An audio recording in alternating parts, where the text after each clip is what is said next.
adik-adik, berjumpa lagi dengan Ibu Eva. Hari ini kita akan sama-sama belajar mengenai pertumbuhan dan perkembangan manusia. Nah, sebelum ke materi, Ibu mau nanya nih, mengapa tinggi badan dan berat badan kita bisa berubah ya?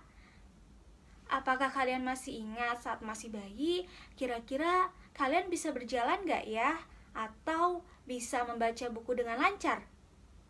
Tentu tidak kan? Nah adik-adik, perubahan tinggi badan, perubahan berat badan, kemampuan membaca, kemampuan berjalan, itu dipengaruhi oleh pertumbuhan dan perkembangan yang ada di dalam diri kita. Nah, apa itu pertumbuhan dan perkembangan? Yuk sama-sama kita simak materinya. Nah, pembahasan yang pertama yaitu pertumbuhan. Apa itu pertumbuhan? Pertumbuhan atau tumbuh adalah bertambahnya ukuran berat badan dan tinggi badan. Pertumbuhan manusia dimulai sejak dalam masa kandungan sampai ia dewasa.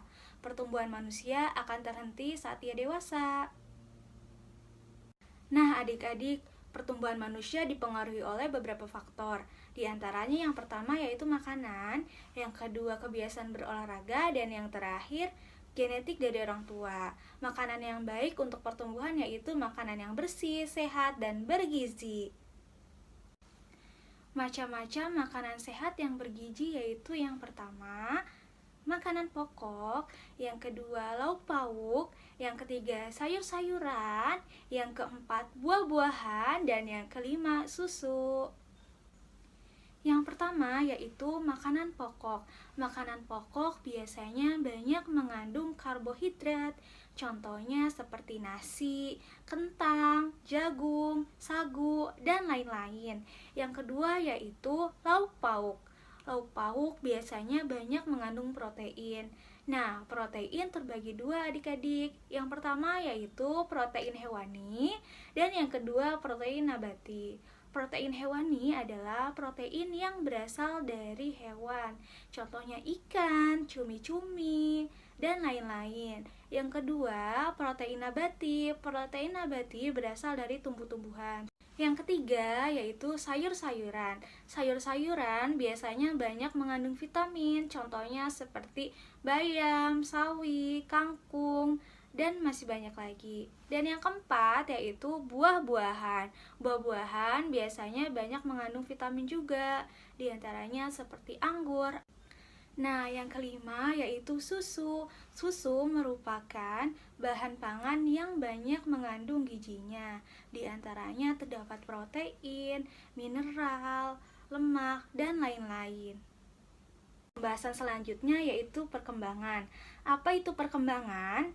Perkembangan adalah perubahan kecakapan, kematangan fisik, emosi, dan pikiran menuju kedewasaan. Perkembangan manusia akan terhenti saat ia dewasa, namun perkembangan emosi dan pikiran akan terus berkembang.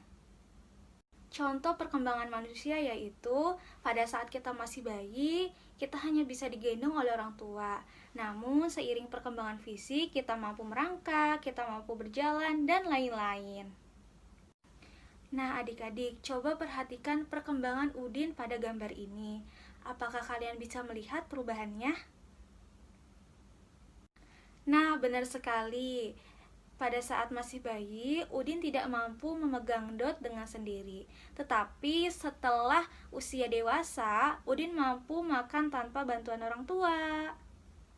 Ada beberapa fase yang dialami oleh pertumbuhan dan perkembangan manusia. Dimulai dari yang pertama yaitu fase bayi, rentan usia 0-2 tahun. Yang kedua yaitu fase kanak-kanak, rentan usia 2-5 tahun. Yang ketiga yaitu fase anak-anak, rentan usia 6-10 tahun. Yang keempat yaitu fase remaja untuk perempuan 11-18 tahun, dan yang untuk laki-laki 11-20 tahun. Yang kelima, fase dewasa rentan usia 20-40 tahun, dan yang terakhir yaitu lansia atau manula, rentan usia 50 tahun ke atas. Nah, adik-adik, yuk kita sama-sama simpulkan. Nah, pertumbuhan dan perkembangan manusia berbeda-beda tergantung makanan, kebiasaan berolahraga, dan genetik dari orang tua. Walaupun demikian, kita harus saling menghargai karena semua ini adalah anugerah yang harus kita syukuri. Semoga apa yang Ibu sampaikan dapat bermanfaat ya. Tetap semangat, terus belajar, jaga kesehatan. Wassalamualaikum warahmatullahi wabarakatuh.